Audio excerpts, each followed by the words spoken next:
Estimados litigantes, colegas abogados y miembros del foro judicial, sean bienvenidos a Ecos de Juicios, este espacio de análisis riguroso sobre las técnicas que determinan la solidez de nuestra prueba en la audiencia oral. Hoy nos adentraremos en el capítulo 4, Interrogatorio a peritos, uno de los medios probatorios más cruciales, especialmente en los litigios civiles de alta complejidad técnica. Tenemos el gran honor de contar con el doctor Sergio Artavia, experto en técnicas de litigación oral. Doctor Artavia, es un placer recibirlo. El placer es mío. La pericia, como usted bien señala, es un medio fundamental en la búsqueda de información. Si se maneja adecuadamente, puede ser decisiva para el esclarecimiento de los hechos ante el tribunal, sobre todo en casos que requieren un entendimiento profundo, como la valoración de daños y perjuicios económicos o la negligencia en la prestación de servicios. 1. La pericial y el informe escrito, primera fase. Doctor Artavia, para empezar, ¿usted qué opina? ¿Cómo definiríamos la pericia y su objeto y cuál es la estructura procesal que la rige en el nuevo modelo civil? La pericia es un medio de prueba a través del cual se busca información que debe estar fundada basándose en conocimientos especiales, ya sean científicos, artísticos o técnicos, como contabilidad o medicina, y esta información debe ser útil para la correcta valoración de un elemento de prueba. El peritaje es esencialmente un estudio especializado, ajeno al derecho, elaborado por un tercero que no puede ser parte, testigo o el juez. En el nuevo proceso civil, la prueba pericial posee una doble vertiente, y es crucial que los litigantes entiendan que ambas fases tienen igual valor con la importancia, la fase escrita y la fase oral. Doctor, ¿cuántas veces ha escuchado sobre el sistema mixto? Doctor Artavia, ¿podría explicarnos cómo se articula este sistema mixto del informe combinando lo escrito y lo oral y por qué se exige la forma escrita inicial? El código ha optado por un sistema mixto. Primero, el informe debe presentarse escrito y firmado por el perito, y debe estar redactado en idioma español, cumpliendo con el principio de soberanía del idioma, incluyendo números en caso de datos numéricos o fórmulas. La forma escrita es imprescindible por razones de seguridad jurídica. Es necesaria para resguardar su autenticidad y, sobre todo, para que las partes puedan estudiar su fundamentación con antelación. Esta presentación escrita previa es una consecuencia directa de la congruencia de un sistema con inmediación oral.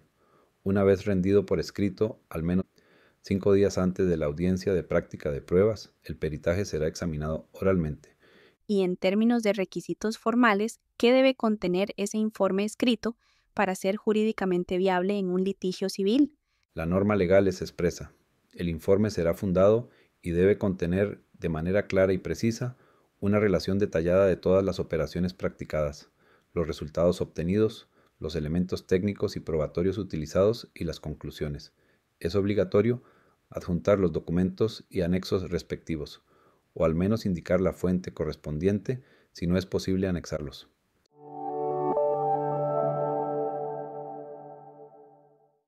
2. Pertinencia de la prueba pericial. Ahora pasemos a la sustancia de la prueba. Doctor Artavia, ¿usted qué considera? ¿Qué diferencia la experticia de un perito de la de un testigo y por qué se le permite emitir opiniones? Los peritos son personas que cuentan con una experticia especial en un área del conocimiento, que deriva de sus estudios, especialización profesional o del ejercicio de un arte u oficio.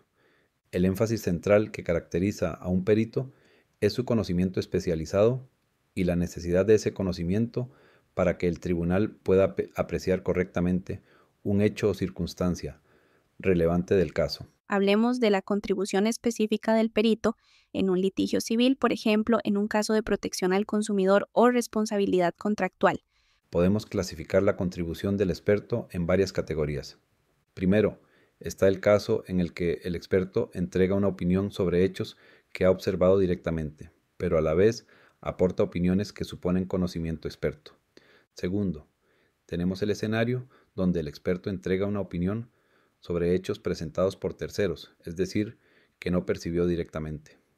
Tercero, está el perito que entrega una opinión basada en los principios generales de la disciplina que profesa, incluso si no están relacionados con hechos concretos del caso. Y cuarto, el experto que declara sobre un hecho que observó mediante el uso de su conocimiento especializado. Se trata de declaraciones sobre hechos, no solo opiniones, pero que solo alguien con ese conocimiento experto puede percibir. Además, un perito puede informar sobre principios generales de su disciplina, o comprobar hechos que únicamente pueden ser observados o juzgados exhaustivamente en virtud de conocimientos profesionales especiales. Doctor, preste mucha atención a los principios de admisibilidad. Doctor Artavia, ¿usted qué opina? ¿Cuáles son los principios que regulan estrictamente la prueba pericial, comenzando por el de necesidad del conocimiento experto? Este es el primer principio fundamental. Surge como consecuencia natural de la lógica y función de la prueba pericial. La necesidad de conocimiento experto se refiere a que la contribución del perito será ayudar al tribunal a decidir sobre algo que está fuera del ámbito de su propia experiencia. La presentación de un perito a juicio solo se justifica cuando el juzgador, por sí solo, no estaría en condiciones de apreciar un hecho o circunstancia del caso, bien sea porque se encuentra fuera de la experiencia común o fuera de su conocimiento. Por el contrario, si el juzgador está en condiciones de comprender los hechos, sacar inferencias y arribar a conclusiones sin escuchar a un experto, estamos ante un caso de falta de necesidad, y esa prueba debería ser declarada inadmisible por ser superflua o redundante. Y en segundo lugar, ¿cómo abordamos la idoneidad del perito en un caso de negligencia profesional? ¿Cómo se asegura el tribunal de que la persona es apta para opinar? El principio de idoneidad es obvio, pero crucial. Se debe acreditar que quien se presenta como experto realmente lo es. Si el sistema permite expertos para colaborar con las decisiones judiciales, debe existir un filtro mínimo que verifique que es una persona calificada en la ciencia o arte sobre el cual prestará declaración. Es vital que la idoneidad sea acreditada en el área de experticia relevante para su aporte en el caso. Por ejemplo, si un experto tiene formación en química, su declaración debe permanecer centrada en esa área y no ampliarse. Acreditar a alguien como experto no lo habilita para hablar de cualquier cosa.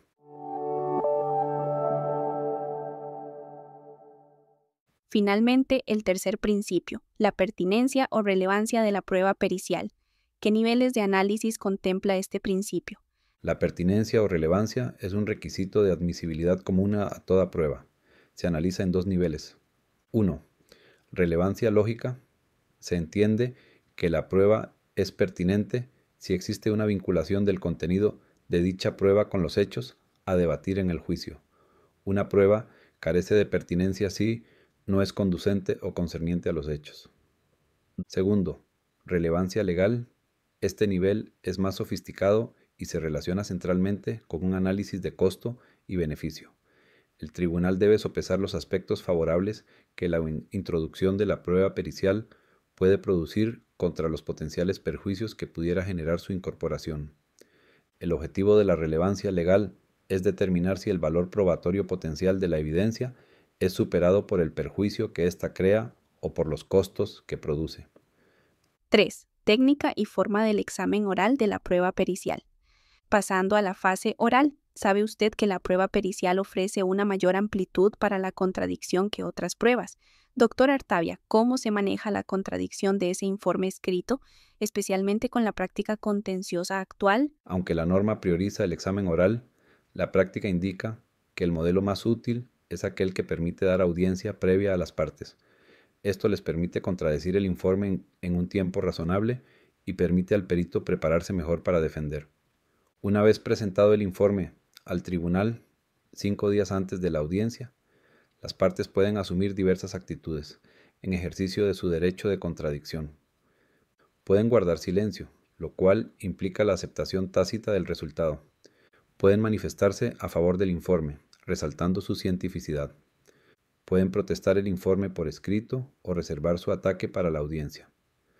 Pueden convenir que no se examinará oralmente al perito. Sin embargo, si el tribunal llegara a prescindir del examen oral, debe dar un plazo de 3 días a las partes para su examen, aclaración o impugnación escrita, pues lo contrario limitaría indebidamente el derecho a la prueba. También pueden impugnar de antemano el informe escrito mediante nulidad si carece de elementos esenciales. Usted menciona, doctor Artavia, que la prueba pericial se caracteriza por tener un contradictorio invertido. ¿Qué significa esto para el abogado litigante en un caso de daños y perjuicios? Significa que el contenido del informe solo se conoce cuando se entrega al tribunal y es después de este conocimiento cuando se puede cuestionar y contradecir oralmente en la audiencia. Una vez en la audiencia, la exposición oral del informe sustituye las ampliaciones escritas previas. ¿Qué labor minuciosa debe realizar el litigante durante este examen oral? La parte ante el perito que rindió el informe puede solicitar la explicación del dictamen o de sus puntos, formular preguntas y objeciones sobre método, premisas y conclusiones, pedir ampliación o adición del dictamen, preguntar por la idoneidad profesional, estudios y experiencia del perito en la materia. Hablemos de las aclaraciones y las ampliaciones. ¿Son intercambiables? No lo son. Las aclaraciones se solicitan para que el perito explique qué quiso decir con el informe, cuando hay un punto oscuro, contradictorio o que parte de premisas equivocadas, pero el contenido siempre debe estar en el informe. ¿Qué son las observaciones y por qué se deben realizar en este momento y no esperar a las conclusiones? Las observaciones son exámenes, reflexiones, análisis o escrutinio del informe y pueden usarse tanto para apoyar como para atacar el dictamen. Si la parte a la que el informe le fue adverso desea desacreditarlo y quitarle relevancia probatoria, este es el momento para hacer esas observaciones.